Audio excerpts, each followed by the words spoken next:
Ibu-ibu, teman-teman yang saya cintai karena Allah, insya Allah di pertemuan ini kita akan lanjutkan hadis yang selanjutnya, masih di hadis ke-24 ya. Kemarin kita sampai masalah hidayah ya. Kita lanjutkan. Allah Subhanahu wa taala mengatakan, karena ini adalah hadis qudsi, kata Allah Subhanahu wa taala, "Ya ibadi, wahai hambaku, kullukum ja'iun illa man at'amtuhu fastat'imuni ut'imkum." Subhanallah. Lihat, apa kata Allah Subhanahu wa taala, wahai hambaku, sesungguhnya kalian semua itu dalam keadaan ja'i'.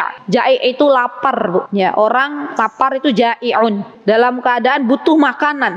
Ini fitrahnya manusia, kalau nggak makan lapar. Maka kata Allah Subhanahu wa taala, kecuali yang aku beri makan. Maka mintalah makan kepadaku, niscaya aku akan memberikan kalian makan. Subhanallah, Bu. Yang namanya kita sebagai hamba Allah itu butuh sama Allah dalam segala hal. Sampai garam habis di dapur, generasi awal itu mintanya kepada Allah. Dan subhanallah, orang-orang generasi awal itu rasa qanaahnya lebih tinggi daripada kita zaman sekarang. Mereka itu subhanallah tidak senantiasa memikirkan apa yang akan mereka makan. Yang penting ada sesuatu yang bisa masuk untuk mengganjal perut, itu sudah bersyukur mereka kepada Allah Subhanahu wa taala. Pernah ingat kisah-kisah perjalanan orang-orang zaman dahulu kala ketika mencari sebuah hadis, Bu? Mereka itu berbekal roti kering. Jadi sengaja memang dikeringkan. Kalau mau dimakan, rotinya tuh dikasih air biar cepat makannya. Sudah selesai. Iya, subhanallah. Dan kalau rasa qanaah itu sudah Allah tancapkan dalam diri seorang hamba, subhanallah, maka hamba tersebut tidak Allah berikan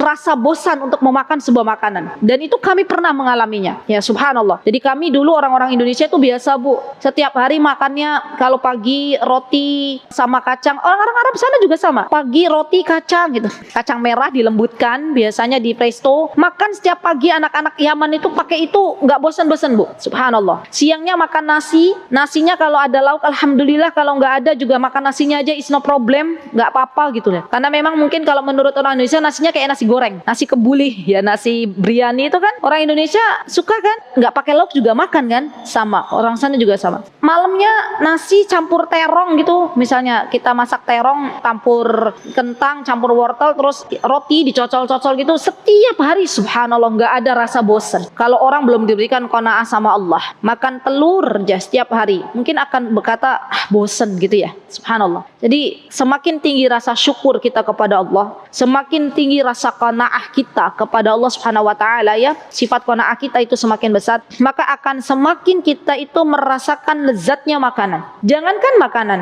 minum aja, minum nih, ajarkan kepada anak-anak kita, nah ini air dari Allah, Allah yang memberikan air kepadamu. Air ini nak bagi kita itu biasa. Tapi bagi saudara-saudara kita yang berada di Afrika sana, kita lihat kan misalnya nih videonya, nak, orang Afrika itu kalau mau nyari air karena tandus, mereka itu harus berjalan berapa kilometer baru kemudian menemukan air bersih gitu. Jadi bagi mereka air bersih itu adalah sebuah hal yang sangat-sangat istimewa. Dan sekarang air bersih ini Allah sediakan di rumah kita, nak. Kita bisa minum, dan ini rizki dari Allah. Itu cara termudah kita mengajarkan anak-anak untuk bisa bersyukur. Kan kadang anak-anak begitu, bunda maafnya kok ini aja gitu ya, kadang anak-anak ya. Alhamdulillah nak, kita bisa makan nak.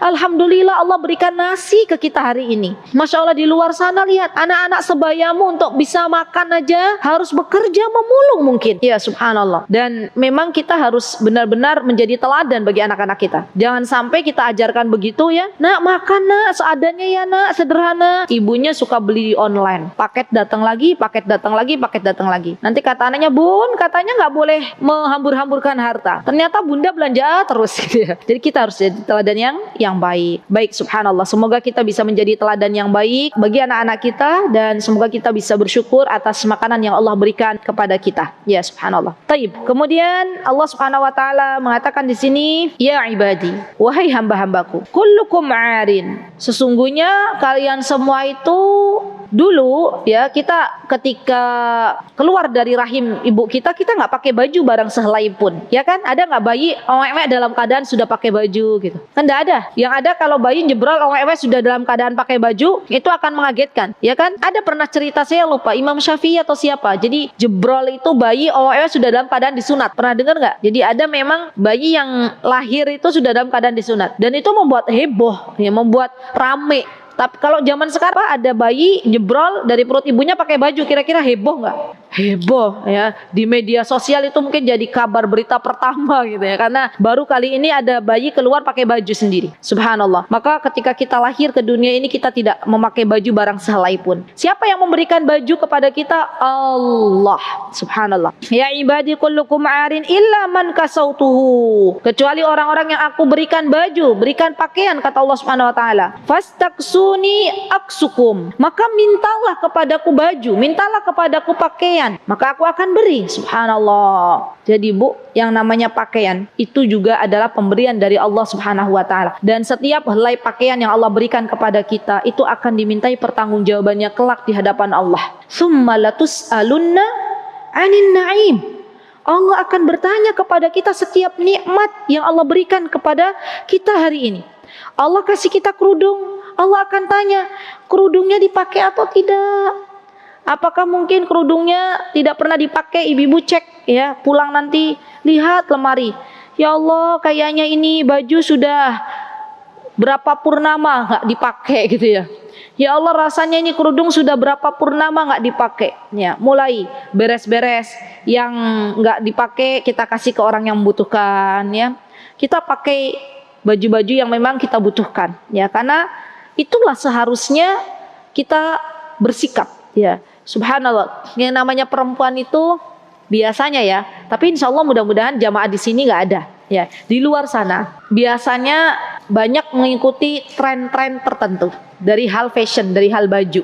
Iya nggak? Yang banyak belanja baju itu ibu-ibu, emak-emak atau bapak-bapak? Yakin? Emak-emak ya. Ada model baru, beli. Kadang pedagang baju awalnya mau berdagang, ada yang bagus akhirnya dipakai dulu. Saya mau deh, yang ini tak ambil dulu buat tak pakai, yang lain tak jual gitu ya. Subhanallah, itu godaan berat itu bagi yang pedagang baju, ya kan? Karena kelihatannya semuanya sama iblis dibaguskan semuanya. Padahal ya sudah punya juga baju model itu. Ya hanya beda-beda sedikit warna gitu ya, subhanallah. Dan kita subhanallah emak-emak ini yang kadang terlalu rempong kalau mau pergi keluar. Pakai baju kayaknya ini nggak pas, ganti lagi. Kayaknya ini kurang cocok, ganti lagi. Kita kembalikan lagi teman-teman, niatkan lagi kita pakai baju untuk apa sih? Allah yang kasih baju. Dan kita pakai baju itu untuk menutup aurat kita. Orang kalau sudah meluruskan niat, memakai baju itu adalah untuk mencari ridhonya Allah, maka nggak diambil pusing apa kata orang. Ya, subhanallah. Karena memang yang dicari ridhonya Allah, bukan ridhonya manusia. Ya. Beda kalau orang pakai baju, sudah Allah kasih baju, yang dicari ketika mau pakai baju keluar rumah itu ridhonya orang. Apa kata orang? Ya. Yang ada sebelum keluar rumah dandannya aja sampai setengah jam, subhanallah. Dan ini nasihat biasanya untuk kita kaum wanita. Taib, ibu-ibu yang dimuliakan oleh Allah Subhanahu wa taala, alhamdulillah saya senang sekali ketika ada teman-teman di luar sana tuh program memberikan baju layak pakai ya, begitu ya. Itu memang harus diadakan ya, terus dan berkala. Tidak bisa hanya pas Ramadan saja. Ketika program itu diadakan berkala, itu akan menjadikan kita lebih semangat untuk mengeluarkan baju-baju yang sudah kita tidak pakai lagi tapi masih dalam keadaan bagus ya. Dan sesungguhnya apa yang kita infakkan di jalan Allah, baik itu baju ataupun makanan, semuanya kembali kepada kita ya. Allah tidak butuh dengan infak kita, dengan sedekah kita, semuanya akan Allah kembalikan kepada kita ya, masya Allah. Baik, kemudian Allah Subhanahu wa taala mengatakan, ya ibadi, wahai hambaku, innakum tukhti'una bil-laili wan-nahar, masya Allah, wa ana aghfiru dzunuba fastaghfiruni aghfir lakum. Subhanallah, dalam hadis ini ibu-ibu, Allah Subhanahu wa taala menjelaskan bahwa kita semuanya pernah melakukan sebuah dosa, pernah melakukan maksiat. Bahkan terkadang ketika kita sadar bahwa kita melakukan maksiat, kemudian kita beristighfar, astagfirullah wa atubu ilaih. Selang berapa lama, belum sehari kita lakukan lagi dosa, kita lakukan lagi maksiat kepada Allah Subhanahu wa taala, dan kita beristighfar lagi, Allah terima lagi taubatnya kita. Subhanallah. Terus terus dan terus dan terus. Subhanallah Bu, dengan kemahabaikannya Allah, terkadang Allah itu menutupi aib-aib kita di hadapan orang banyak.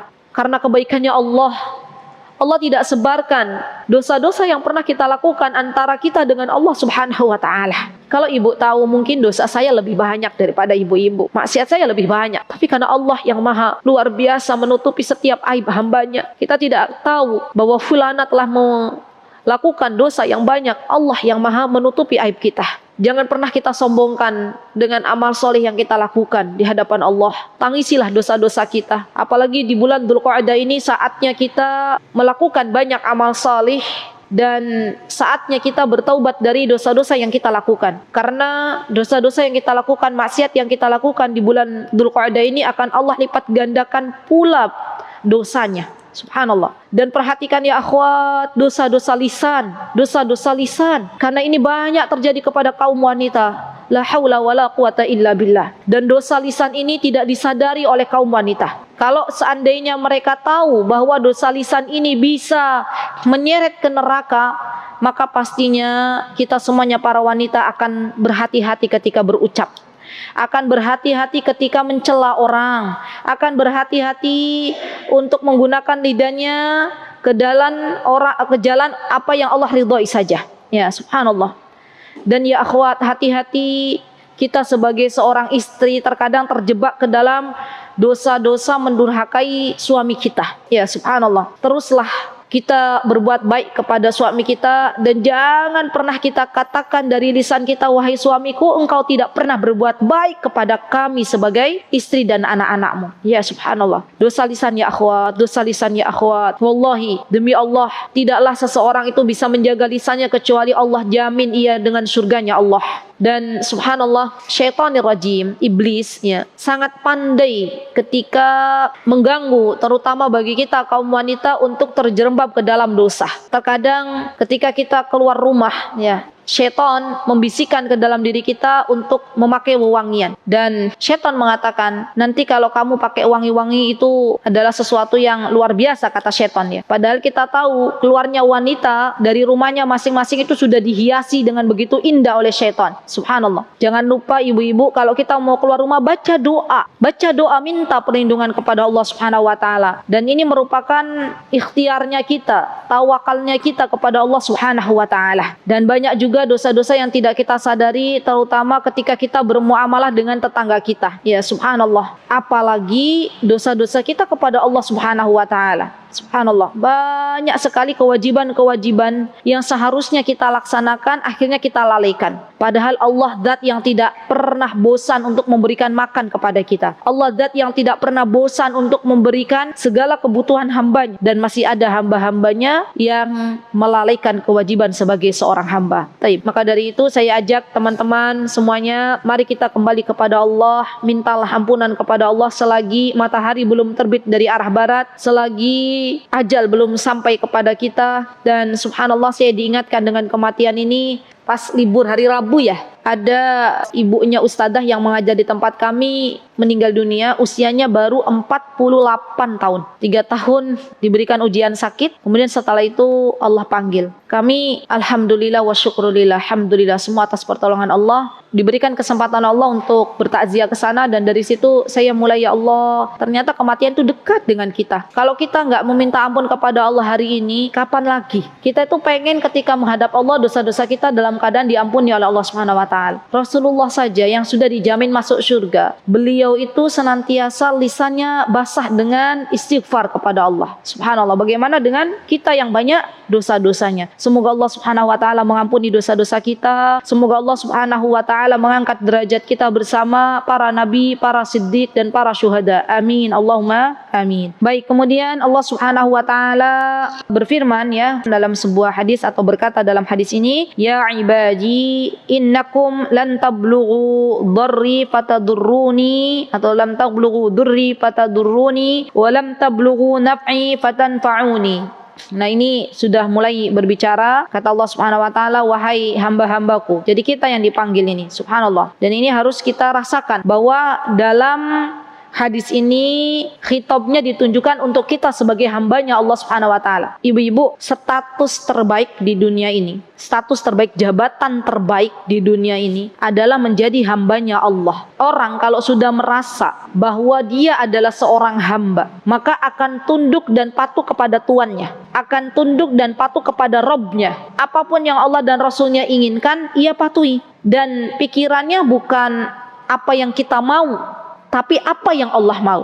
Karena kalau yang kita mau, itu kita pengennya seenaknya sendiri, mengikuti hawa nafsu. Tapi kalau pikiran kita apa yang Allah mau dan apa yang Rasulullah mau, maka kita mulai mengalihkan hawa nafsu kita dan mengutamakan keridhaan Allah dan Rasulnya. Jadi subhanallah, menjadi status seorang hamba itu bagi Allah Subhanahu wa taala, ya, kita sebagai hamba Allah itu adalah status yang paling tinggi di hadapan Allah Subhanahu wa taala. Baik, innakum lam tablughu dzurri fatadurruni.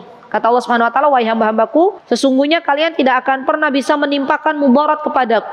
Subhanallah. Fatadurruni, maka kalian tidak bisa mendatangkan bahaya. Walan tablughu naf'i fatanfa'uni, dan kalian juga tidak bisa mendatangkan manfaat untukku. Subhanallah. Amal salihnya kita, teman-teman, bukan untuk Allah. Tidak ada satupun dari makhluk Allah yang bisa memberikan bahaya untuk Allah Subhanahu wa taala. Begitu pula tidak ada satupun dari hamba Allah, dari makhluknya Allah, baik itu yang ada di bumi maupun yang ada di langit, yang bisa memberikan manfaat sekecil apapun kepada Allah. Karena Allah lah zat yang memberikan manfaat dan bahaya kepada kita semuanya. Jadi Bu, orang itu kalau sudah pikirannya tidak ada yang terjadi di dunia ini kecuali Allah yang mengizinkan. Tidak ada yang bisa memberikan manfaat di dunia ini kecuali Allah Azza wa Jalla. Tidak ada yang bisa memberikan bahaya di dunia ini kecuali Allah Subhanahu wa taala. Hatinya itu tenang. Walaupun di depan kita ada segerombolan orang mau berbuat jahat kepada kita, kalau Allah belum izinkan, maka kita selamat. Pernah nggak ibu-ibu menemukan sebuah kejadian adanya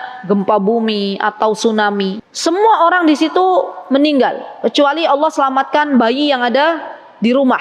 Pernah dengar nggak? Ini saya dengar kisah terakhir kemarin waktu kami ke Lumajang. Itu kami lihat sendiri ya, waktu gunung Semeru meletus itu kita diceritakan oleh bagian yang waktu itu berada di lapangan. Rumah tubuh cuman kelihatan gentengnya aja. Lahar dingin tuh masuk, pasir-pasir tuh masuk. Subhanallah, kata orang yang mencari mengevakuasi jenazah-jenazah itu, dari dalam rumah itu kedengaran suara meong. Meong, meong gitu ya. Subhanallah, siapa yang menjaga meong ini? Allah. Siapa yang menjadikan lumpur dingin ini tidak berbahaya untuk meong ini, untuk kucing ini? Allah. Subhanallah. Kucing kecil, Bu. Ya, subhanallah. Dijaga oleh Allah Subhanahu wa taala. Padahal itu lahar dingin begitu besar, dan manusia yang lebih besar daripada kucing saja, kalau Allah sudah takdirkan meninggal, bahkan terkubur dengan batuan dan pasir. Dan kucing hambanya Allah yang Allah takdirkan untuk hidup, yang Allah berikan manfaat baginya, Allah jaga dengan sebaik-baiknya. Subhanallah. Maka sekali lagi Bu, ketika kita meminta manfaat, mintalah kepada Allah. Allah zat yang maha memberikan manfaat untuk kita.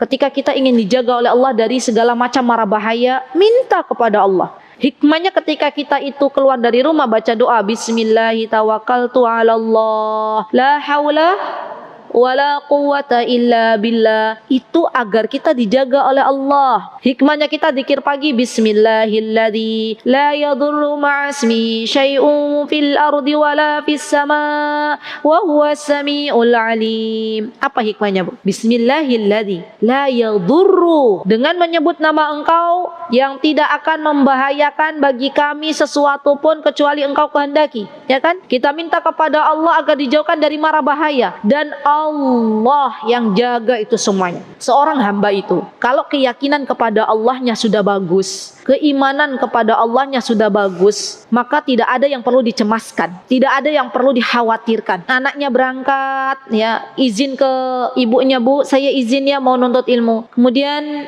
ibunya langsung mengatakan, Nak, aku titipkan engkau kepada Allah zat yang apabila dititipkan sebuah amanah tidak menelantarkannya. Ibu minta kepada Allah, Allah yang akan menjaga menjagamu nak, semoga Allah menjagamu. Subhanallah. Dan ketika kita mendoakan itu untuk anak-anak kita, maka hati kita akan menjadi tenang. Ada kalanya seorang ibu itu yang dia melepaskan anaknya, ya salaman, biasanya kalau anak-anak sekolah kan salaman ya, tapi ternyata dia masih ada kekhawatiran, nanti gimana anakku di luar, nanti gimana, dan itu yang membuat cemas. Dan dari kecemasan yang berlebihan lah akhirnya timbul penyakit-penyakit. Subhanallah. Jadi kalau kita benar-benar ibu-ibu tahu bahwasanya tidak ada yang bisa memberikan bahaya kepada anak kita kecuali Allah, tidak ada yang bisa memberikan manfaat kecuali Allah kepada anak kita, maka kita titipkan anak kita kepada Allah Subhanahu wa taala. Dan itu bentuk iman kita kepada Allah Subhanahu wa taala. Subhanallah. Taib. Kemudian di sini Allah Subhanahu wa taala berkata, ya ibadi, lau anna awwalakum. Masya Allah, ini berat banget ya. Wahai hamba-hambaku, seandainya orang pertama di antara kalian,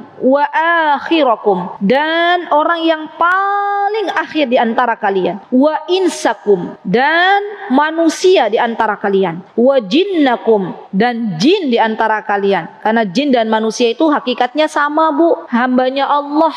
Jin itu, syaitan itu tidak akan bisa membahayakan bagi manusia kecuali atas izin Allah. Maka harusnya kita tidak merasa terlalu takut kepada jin dan kepada syaitan, karena mereka sama posisinya kayak kita, hambanya Allah. Yang berbeda, kita nggak bisa lihat mereka, ya nggak? Ada nggak jin yang nuntut ilmu? Saya tanya kepada ibu-ibu. Ada, Bu. Kewajiban yang Allah perintahkan kepada manusia juga Allah perintahkan kepada jin. Allah memerintahkan manusia untuk bertolabul ilm, sama Allah juga perintahkan jin untuk bertolabul ilm. Allah perintahkan manusia untuk menyembah Allah, sama Allah memerintahkan jin juga untuk menyembah Allah Subhanahu wa taala. Taib. Wa jinnakum kanu ala atqa qalbi rajulin wahidin minkum. Kata Allah Subhanahu wa taala, seandainya para jin, manusia, orang-orang dari awal sampai akhir, ya, semuanya menjadi seperti yang hatinya paling bertakwa di antara kalian, ya, jadi benar-benar mereka itu bergantung kepada Allah Subhanahu wa taala, mazada dzalika fi mulki syai'a. Kata Allah Subhanahu wa taala, ini tidak akan mengurangi sedikit pun dari kerajaanku. Subhanallah. Jadi, Bu, ketika kita bertakwa kepada Allah, ketika kita mentaati Allah Subhanahu wa taala, itu bukan berarti kemuliaannya Allah berkurang barang sedikit pun, tidak. Tadi pagi kita membahas masalah infak, ya, membahas masalah meminjamkan harta kepada Allah Subhanahu wa taala dengan menginfakkan di jalan Allah Subhanahu wa taala. Ketika kita menginfakkan harta di jalan Allah, di situ dibahas masalah al-qard. Qard itu pinjaman. Ketika kita meminjamkan harta di jalan Allah, misalnya ya, mengeluarkan harta di jalan Allah, itu bukan berarti Allah butuh kepada kita, bukan. Dan bukan berarti juga akan mengurangi kerajaannya Allah, kekayaannya Allah, tidak sama sekali. Semua infak yang kita keluarkan di jalan Allah sejatinya akan kembali kepada kita. Ayo, Bu, dirubah mindsetnya. Semua kebaikan nih yang kita lakukan kepada orang lain, harta yang Allah titipkan kepada kita hari ini dan kita berikan kepada orang lain, itu nanti kembalinya untuk kebaikan kita. Semuanya akan kembali kepada kita, bukan kepada Allah Subhanahu wa taala. Allah tidak butuh dengan kita. Kita mau menyembah Allah, mau tidak menyembah Allah, Allah tetap berada dalam keagungannya. Kita mau baca Quran, mau berinfak di jalan Allah, mau berdakwah, mau tidak, itu tidak mengurangi sedikit pun dari kerajaan Allah Subhanahu wa taala. Maka kita yang butuh Allah. Dari kebaikan yang kita lakukan, semuanya akan kembali kepada kita. Begitu pula apabila kita melakukan sebuah kemaksiatan, sebuah dosa, sebuah kejahatan kepada Allah dan kepada makhluknya, semuanya kembali kepada kita. Al jaza'u min jinsil amal. Ya, semua akan dibalas oleh Allah Subhanahu wa taala. Dan kalau ibu-ibu berpikir seperti itu, Bu, kita itu nggak merasa harus menerima balas budinya orang. Coba saya mau tanya, kita kecewa kadang kenapa? Kenapa kita itu kalau misalnya dalam hidup terkadang ada kecewa kepada orang lain? Kenapa, Bu? Betul, karena terlalu berharap dari orang tersebut membalas kebaikan kita. Begitu ya? Padahal walaupun orang yang kita berbuat baik kepadanya tidak membalas kebaikan kita, Allah yang akan kasih balasan. Dan yang namanya balasan tuh gak harus setimpal. Ibu kasih uang kepada orang 10.000, 100.000, 1 juta, 1 M misalnya. Tidak kemudian Allah kasih kita berlipat-lipat uang. Allah ganti dengan anak yang solih, Allah ganti dengan hidayah, Allah ganti dengan suami yang solih. Itu rizki lebih banyak daripada MM-an. Karena kesolihan hidayah itu gak bisa dibeli walaupun dengan uang triliunan. Subhanallah. Kebahagiaan hidup itu tidak bisa dibeli dengan rumah yang megah. Maka kembali lagi kepada Allah. Yuk, ketika kita berbuat baik kepada orang lain, katakan bahwasanya baiknya kita kepada orang itu karena kita mencari ridhonya Allah Subhanahu wa taala. Baik. Kemudian kata Allah Subhanahu wa taala, ya ibadi wa hambaku, law anna awwalakum wa akhirakum wa insakum wa jinnakum kanu ala afjura qalbi rajulin wahidin minkum ma naqasa dzalika min mulki syai'a. Ya, kalau tadi zat, sekarang naqas. Zat itu bertambah, naqas itu berkurang. Kalau ada seorang hamba, dia bertakwa kepada Allah. Ingat enggak apa itu arti takwa? Siapa yang ingat arti takwa, definisi takwa yang lengkap? Ya, ini sering saya katakan kepada ibu-ibu. Bukan yang takwa itu menjalankan ketaatan kepada Allah dan meninggalkan larangan. Ada lagi yang lebih lengkap. Ibu-ibu, mbak-mbak yang dimuliakan Allah. Jadi, yang namanya bertakwa kepada Allah itu, kita itu menjalankan semua perintahnya Allah dan Rasulnya, disertai dengan ilmu. Jadi kita tuh tahu, oh ternyata salat itu Allah perintahkan dan ada dalilnya dalam Al-Quran. Itu ilmu. Oh ternyata saum Senin Kamis itu disunahkan oleh Rasulullah SAW. Ya, dianjurkan oleh Rasulullah SAW. Ada dalilnya dengan ilmu di dalam hadis-hadis sahih. Jadi kita itu mengetahuinya secara ilmiah, bukan cuman ikut-ikutan. Dan hanya di dalam agama Islam yang dijelaskan ini buktinya, ini buktinya. Subhanallah. Sampai ada profesor, saya lupa profesornya di luar negeri Bu, yang dia biasa neliti gitu ya. Jadi peneliti. Masuk Islam itu karena tahu bahwa hanya ada satu-satunya agama yang bisa membuktikan sebuah kebenaran dengan bukti yang terdapat dalam Al-Quran dan hadis-hadis sahih. Menurut beliau, agama yang dulu beliau anut, kalau beliau tanya kepada kepala agama dia, kalau tanya ini kenapa, mesti jawabannya ya sudah diikuti aja. Ini kan katanya pemuka agama yang ada dalam agama dia sebelumnya. Ya subhanallah. Jadi hanya satu-satunya agama di dunia ini, yaitu agama Islam, yang bisa memberikan bukti yang jelas. Dan kita tahu bukti itu dengan kita banyak belajar, banyak menuntut ilmu. Kalau orang sudah menjalankan ketaatan kepada Allah dengan ilmu yang dia ketahui, yang Allah titipkan kepadanya sebuah ilmu, maka Allah akan berikan dia pahala. Dalam menjalankan ketaatan kepada Allah, kita boleh berharap pahala dari Allah Subhanahu wa taala. Dan memang itu kaidah ketika kita beramal solih. Kalau ada orang, saya mau beramal solih, udah deh amal solih aja, nggak mau dapat pahala, nggak mau juga dapat ridho Allah, itu diragukan keimanannya. Karena ketika kita menjalankan ketaatan kepada Allah itu harus ada, kalau ibu-ibu belajar masalah akidah, khauf dan roja. Ya, khauf itu rasa takut adab Allah yang Allah sediakan, roja itu pengharapan, rasa harap apa yang ada di sisi Allah Subhanahu wa taala. Syekhul Islam Ibnu Taimiyah pernah mengatakan, kalau seseorang dia hidup di dunia ini putus salah satu khauf dan rojanya, itu seperti burung salah satu sayapnya patah, nggak akan bisa terbang. Jadi khauf dan roja, berharap apa yang ada di sisi Allah dan takut dengan adab Allah, itu harus jalan terus. Ada buku bagus Bu, bukunya Syekhul Islam Ibnu Taimiyah, namanya Mandumatul Lamiyah. Kita masuk ke Mandumah Al-Lamiyah, masalah akidah tapi simple ya, hanya terdiri dari 16 bait syair, dan itu mengupas semuanya dari kehidupan dunia sampai kehidupan akhirat, sampai masalah timbangan, sampai masalah haud, sampai masalah sirat ya. Hanya 16 bait. Dulu pernah waktu saya masih mengajar sekitar tahun 2013-2014, komunitas Ummahat Yogyakarta KUY, sebelum di Masjid Al-Hidayah Purwosari, itu kan sebelumnya kita belajarnya di masjid punya daerah-daerah sana utara. Nah kita di masjid itu, subhanallah, Lamiyah ini Bu, 4 pertemuan selesai. Jadi 16 bait, 16 bagi 4.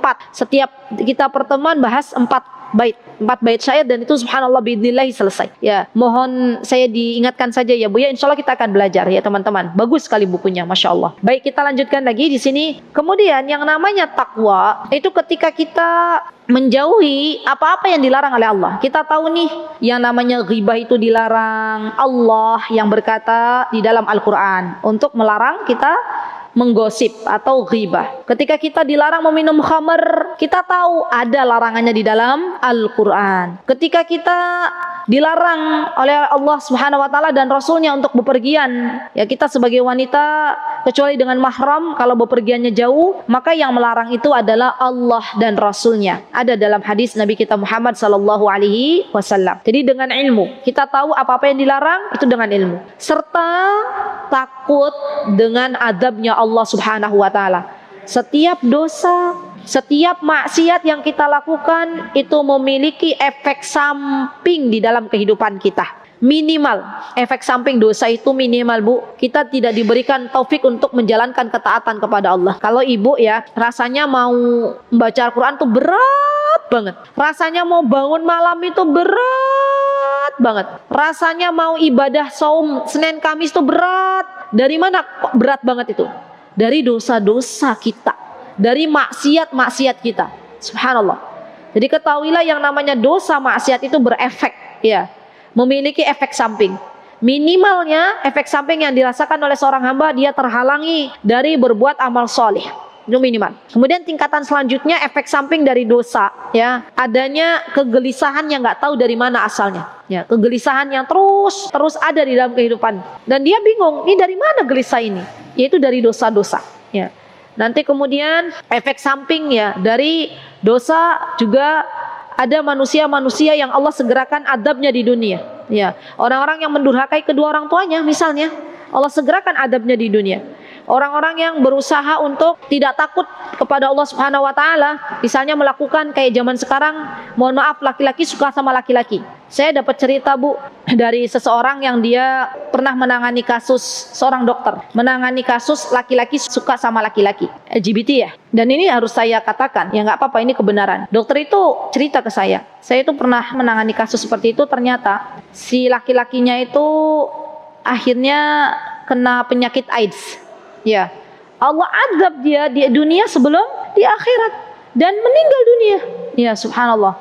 Maka dari itu teman-teman, hati-hati. Semua apa yang kita langgar dari larangan-larangan Allah itu ada adabnya. Ya, di antara adab teringannya kita dijauhkan dari beramal saleh. Baik, kemudian di sini Allah Subhanahu wa taala berkata, "Ya ibadi, law anna awwalakum wa akhirakum wa insakum wa jinnakum qamu fi sa'idin wahidin fasa'aluni fa'ataitu kulla insanin mas'alah ma naqasa dzalika mimma 'indi illa kama yanqusul mikhyatu idza udkhilal bahr." Subhanallah. Perhatikan baik-baik, Bu. Kata Allah Subhanahu wa taala, "Wahai hamba-hambaku, seandainya orang pertama di antara kalian hingga yang paling akhir di antara kalian, baik manusia maupun jin, semuanya berdiri di suatu tanah lapang." Jadi dari zamannya Nabi Adam sampai umatnya Nabi Muhammad, semuanya berdiri di tanah lapang seandainya. Tapi kan ini nggak terjadi ya. Paling nanti terjadi pada waktu kebangkitan. Ya, kalau sekarang di dunia semuanya sebagian sudah ada yang diwafatkan oleh Allah Subhanahu wa taala. Makanya di sini lau itu seandainya. Seandainya manusia atau jin semuanya dari awal, dari keturunan Nabi Adam, dari zaman umatnya Nabi Adam sampai Rasulullah SAW diberdirikan oleh Allah Subhanahu wa taala di tanah lapang, Masya Allah ya. Lalu mereka semua meminta kepadaku, Allahu Akbar. Semua manusia punya masalahnya masing-masing. Minta kepada Allah. Ada yang nggak punya anak, minta kepada Allah, ya Allah berikanlah aku momongan. Ada yang suaminya belum solih masalahnya, ya Allah jadikanlah suamiku solih. Ada yang wanita-wanita yang jomblo, ada yang minta kepada Allah, ya Allah berikanlah jodoh yang solih. Ibu-ibu belum punya anak yang solih, ya Allah berikanlah anak-anak yang solih. Ada yang punya hutang, ya Allah berikanlah kepada kami kesempatan untuk bisa melunasi hutang. Semua orang itu, anak Bani Adam tuh punya masalah sendiri. Bu, yakinlah, jangan pernah kita katakan dalam kehidupan orang lain, oh dia hidupnya enak-enak saja. Ya, tidak. Dia sedang berjuang dengan masalahnya. Kita juga sedang berjuang dengan masalah kita. Hanya yang membedakan, kenapa kita kadang melihat masalah orang lain itu lebih ringan daripada kita, karena orang lain tidak pernah mengeluh kepada kita. Dia mensyukuri atas apa yang Allah berikan. Dan kita kerjaannya mengeluh, jadi semakin berat. Ya. Kata Allah Subhanahu wa taala, semuanya meminta kepada Allah dengan hajatnya masing-masing. Maka kata Allah Subhanahu wa taala, aku akan berikan masing-masing permintaannya. Subhanallah.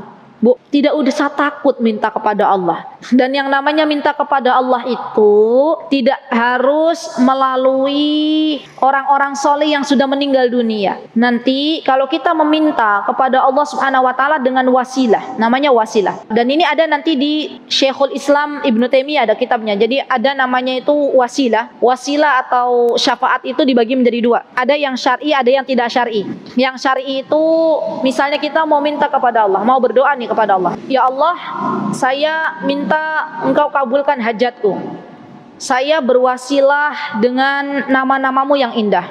Misalnya, Allahumma inni as'aluka bi asma'ikal husna wa sifatikal ula. Misalnya ibu mau berdoa nih, ibu berwasilah dengan menyebut nama-nama Allah yang indah.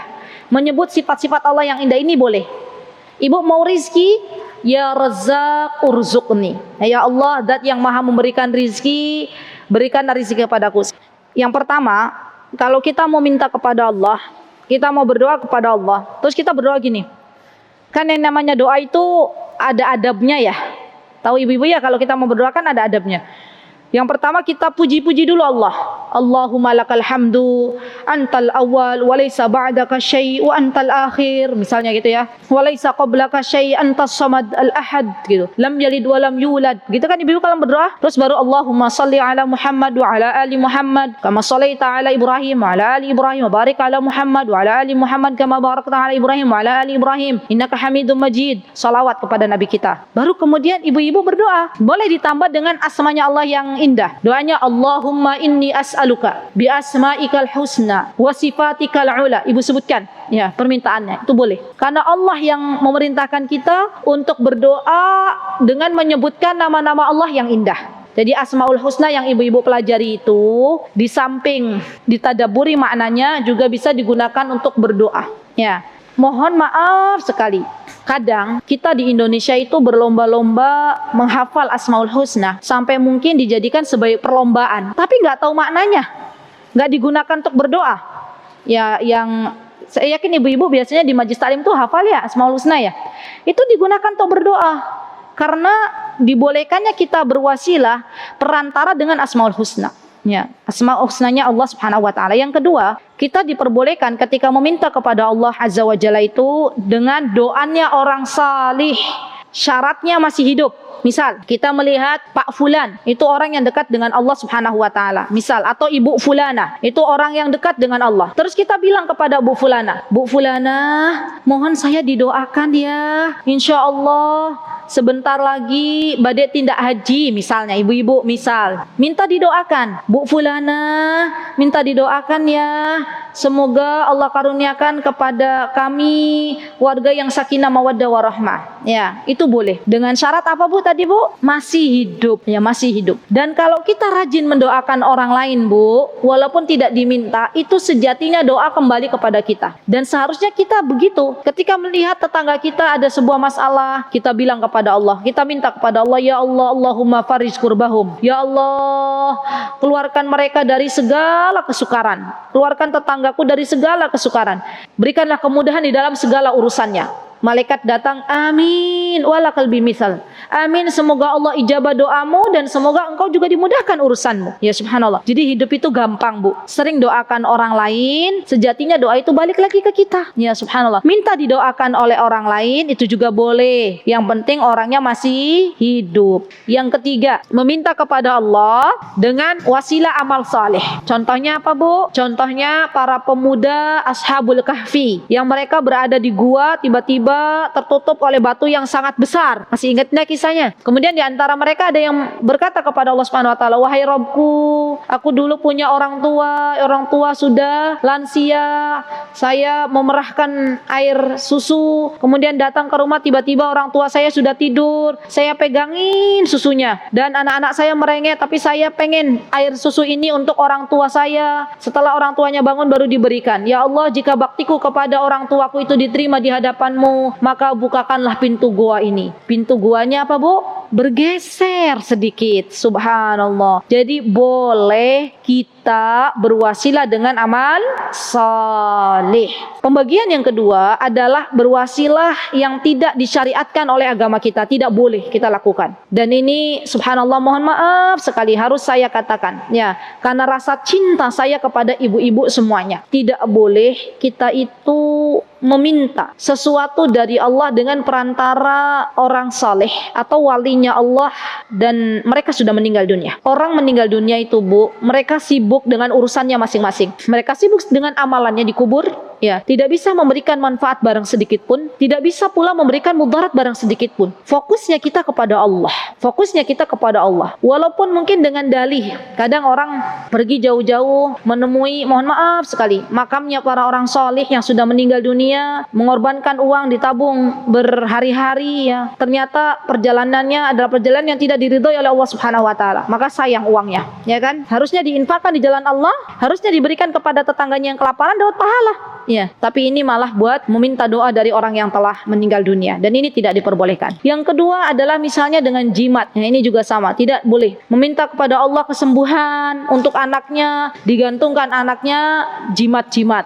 Ya, subhanallah, Bu, saya pernah berjumpa dengan seorang ibu. Waktu itu saya lihat di tangannya anaknya ada gelang yang di gelangnya itu ada kain hitam dibungkus. Jadi pakai gelang, terus kayak ada apa ya, bungkusannya itu loh, ya. Terus saya bilang, itu gelang apa ya, Bu? Oh, itu gelang yang bisa menolak bala, katanya gitu. Kata ibunya itu biar anaknya nggak sedikit-sedikit sakit, biar anaknya nggak sedikit-sedikit kena bala, katanya. Subhanallah. Kemudian saya berbicara sedikit-sedikit, tapi harus pelan-pelan ya, Bu. Kalau kita berdakwah ke orang-orang yang masih pakai jimat itu, jangan langsung frontal. Lepas nggak gelangnya, gitu ya. Jangan, Bu. Nanti dia akan benci kepada kita. Pelan-pelan. Bu, mohon maaf, yang memberikan manfaat itu bukan gelang ini. Gelang ini adalah benda mati, tidak bisa memberikan manfaat barang sedikit pun, tidak pula memberikan mudarat barang sedikit pun. Yang memberikan mudarat, bahaya dan manfaat adalah Allah Subhanahu wa taala. Dan ini yang perlu kita tanamkan dalam masyarakat kita, dalam diri kita, dan juga anak-anak kita, ya. Jangan lupa ibu-ibu, ajarkan anak kita sedini mungkin untuk benar-benar lurus keimanannya hanya kepada Allah Subhanahu wa taala.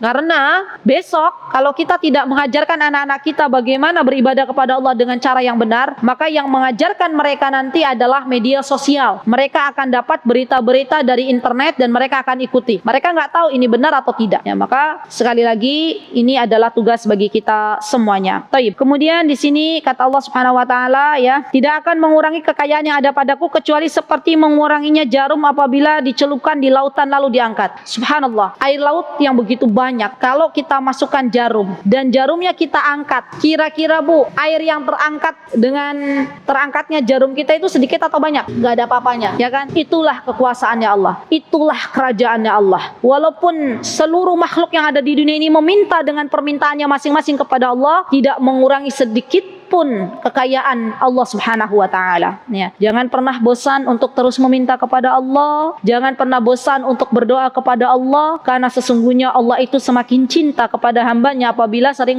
meminta. Subhanallah. Taib. Kemudian di sini Allah Subhanahu wa taala berkata, ya ibadi, wahai hambaku, innama hiya a'malukum uhsiha lakum thumma uwaffikum iyyaha. Wahai hamba-hambaku, sesungguhnya ia hanya amal-amal perbuatan kalian yang aku hitung bagi kalian. Subhanallah. Uhsiha thumma uwaffikum iyyaha. Kemudian aku berikan balasan secara penuh untuk kalian. Lihat teman-teman, faman wajada khairan falyahmadillah. Kalau kita mendapati diri kita menjalankan sebuah ketaatan, maka kita bertahmid kepada Allah, alhamdulillah. Wa man wajada ghaira dzalik, dan apabila kita mendapatinya selain itu, ya, fala yalumanna illa nafsahu, maka janganlah dia mencela kecuali dirinya. Subhanallah. Dan ini penting banget nih, Bu. Jadi kaidahnya begini, kalau pagi hari ibu bangun dari tidur, Allah berikan taufik kepada kita untuk baca doa. Kita baca doanya apa? Bangun tidur, alhamdulillahilladzi ahyana ba'dama amatana wa ilaihin nusyur. Alhamdulillah kita memuji Allah. Ya enggak? Terus kita dikasih makan sama Allah. Ya Allah, saya sudah makan nih, saya sudah minum. Apa doa kita? Alhamdulillahilladzi at'amani hadza wa razaqanihi min ghairi haulin minni wala quwwah. Kita bertahmid kepada Allah juga. Atau ibu-ibu misalnya, ibu-ibu bisa baca Al-Quran satu hari misalnya 2 juz, maka setelah baca Al-Quran bertahmidlah kepada Allah. Alhamdulillah ya Allah, hamba bersyukur Engkau berikan nikmat untuk bisa baca Al-Quran, gitu ya, Masya Allah. Ibu-ibu habis berinfak di jalan Allah, ibu-ibu bertahmid kepada Allah. Alhamdulillah ya Allah, hamba diberikan kesempatan untuk berinfak di jalanmu. Subhanallah. Dan kalau kita menemukan kebalikannya, artinya kalau kita tidak diberikan kesempatan untuk mentaati Allah Subhanahu wa ta'ala, maka jangan mencela Allah, ya, cela diri kita, karena kita yang memilihnya. Jadi yang namanya amal soleh itu, Bu, sebenarnya kita itu diberikan kesempatan oleh Allah untuk memilih. Ini adalah keyakinan Ahlus Sunnah wal Jamaah. Jadi keyakinan kita Ahlus Sunnah wal Jamaah itu adalah keyakinan bahwa amal soleh yang menciptakan adalah Allah Subhanahu wa ta'ala, dan kita sebagai hambanya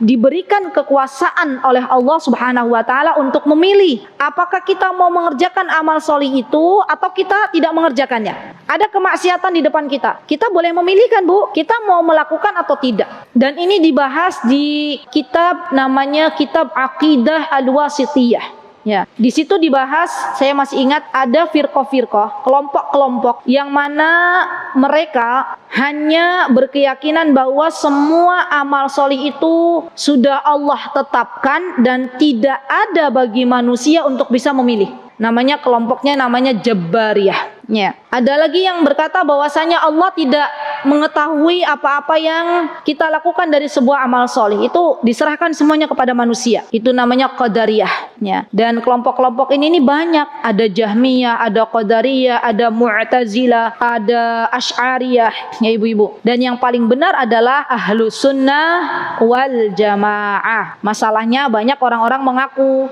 kita itu Ahlus Sunnah wal Jamaah, tapi nggak tahu keyakinannya seperti apa. Jadi keyakinan Ahlus Sunnah wal Jamaah adalah kita sebagai hamba Allah diberikan kesempatan oleh Allah Subhanahu wa taala untuk bisa memilih apa kita mau beramal atau tidak. Kita juga diberikan kesempatan apa kita mau melakukan maksiat atau tidak. Semua ditulis dengan rapi di catatan yang telah ditulis oleh malaikat, dan kelak buku rapot itu akan Allah berikan nanti di akhirat. Subhanallah. Semoga Allah Subhanahu wa taala menjadikan kita semuanya hamba-hambanya yang senantiasa bertakwa kepada Allah.